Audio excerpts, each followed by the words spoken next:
अस्सलामुअलैकुम। आप मुलाज़ा फरमा रहे हैं वॉइस ऑफ लीगल राइट्स और मैं हूं आपका होस्ट तालिब नकवी एडवोकेट।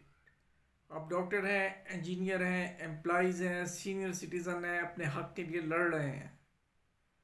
हम आपकी आवाज़ उठाते हैं अपने चैनल के थ्रू। और आज हम आपके पास हमारे ख़बरें तो हमारे पास बहुत ज़्यादा हैं, लेकिन एक किस्त आप ये समझ लें कि अब दे रहे हैं हम, इसके बाद फिर लेटर ऑन अगली किस्त देंगे। और बहुत सी ख़बरें ज़ाहिर है कि अपने हकूक़ के लिए लड़ने वालों की हैं। इंसानी हकूक़ से जुड़ी जो ख़बर है वो हम बग़ैर किसी सियासी मकासद के आपके सामने पेश करते हैं। तो आज इसी हवाले से पहले सबसे हम ये ख़बर आपको दे देते हैं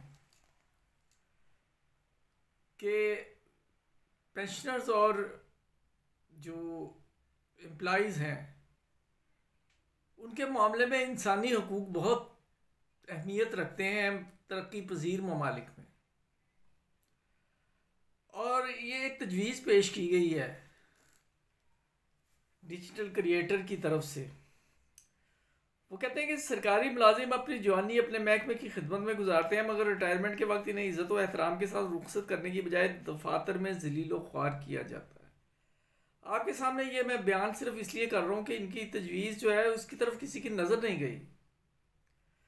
और कहना तो इनका ये है कि जो है ना सारा सिस्टम ऑनलाइन किया जाए। और ये बात बिल्कुल 100% दुरुस्त है।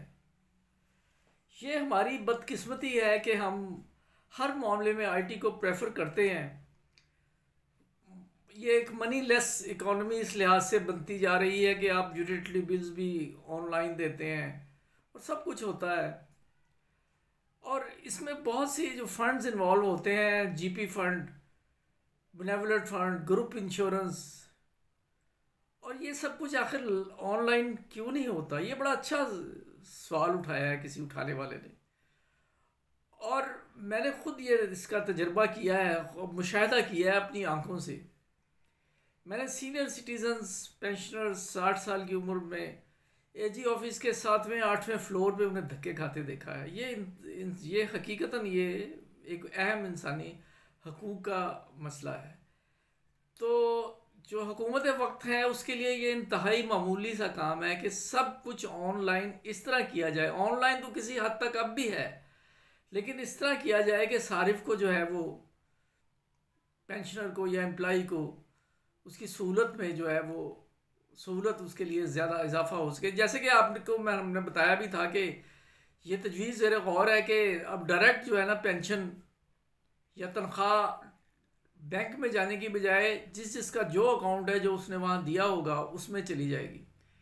ये भी एक खुश आइन कदम है अगर एजी पीआर या एजी पंजाब इस पर अमल दरामद कर ले। अब हम आते हैं अगली खबर की तरफ।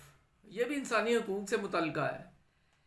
गुजरांवाला में सज़ा पाने वाले 51 असीरान से जेल सुपरिटेंडेंट की तरफ से रोज़े की हालत में मुशक्क़त करवाई जाती है।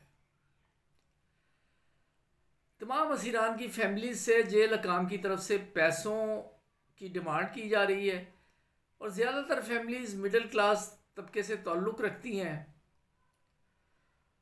जो वकला की फ़ीस अफोर्ड नहीं कर सकते। मैं एडवोकेट सुलेमान शाहिद साहब की तरफ से ये मैसेज है, मैं उन्हें ख़ाज तहसीन पेश करता हूँ, जिन्होंने कहा है अपनी क़यादत से कि सीनियर वकला पर मुश्तमिल वकला पैनल का ऐलान किया जाए ताकि हाई कोर्ट से उनके बच्चों को इंसाफ मिले। ये ख़बर इतनी है, मुझे नहीं पता कि ये क्या सियासी कारकुन है या गैर सियासी। जो भी असीरान है इनके साथ रोज़े की हालत में मुशक्क़त गैर ज़रूरी तौर पर लेना सिर्फ रिश्वत के लालच में, ये बेहद तकलीफ़ दे हमारा है। और हुकूमत पंजाब उम्मीद है कि इस तरफ देखेगी। तो इसके अलावा हमारे पास कुछ और भी हैं ख़बरें जो हम आपकी खिदमत में पेश करते हैं। नाज़रीन, अजीब चिराग तले अंधेरा वाली मिसाल तो शायद यहाँ ना फिट आए, लेकिन जुल्म आखिर जुल्म है। मैं इसे जुल्म इसलिए नहीं कहूँगा कि इससे एम्प्लॉइज़ जो है ना उनके लिए ये एक अच्छी खबर है। मैं इन्हें मुबारकबाद देने के बाद आपको आगे ख़बर बता रहा हूँ। वो ख़बर यह है कि employees old age benefit institution के चेयरमैन डॉक्टर अरशद महमूद ने ईद उल फितर के मौके पर अदारा के मुलाजमीन के लिए बुनियादी तनख्वाह के मसाफ़ी एजाज़िया की मंजूरी दी है। यानी ये एनोनियम मिलेगा उन्हें, ऑनरेरियम। और वो सज्जाद अहमद जो है deputy general secretary HR department के, उनके दस्तखतों से गुज़श्ता रोज़ ये ऑर्डर्स जारी हुए हैं। ये जो है ना 11 मार्च से 2024 की बुनियादी तनख्वाह की बुनियाद पर अदा किया जाएगा, यानी लास्ट पे ड्रॉन इसे आप कह सकते हैं। ये एक अच्छा कदम है और हम ये मुलाजमीन को मुबारकबाद भी देते हैं। लेकिन चेयरमैन साहब की तवज्जो हम इस तरफ दिलवाना चाह रहे हैं, ये बिलाशुबा अच्छी है, एक अच्छी काविश है।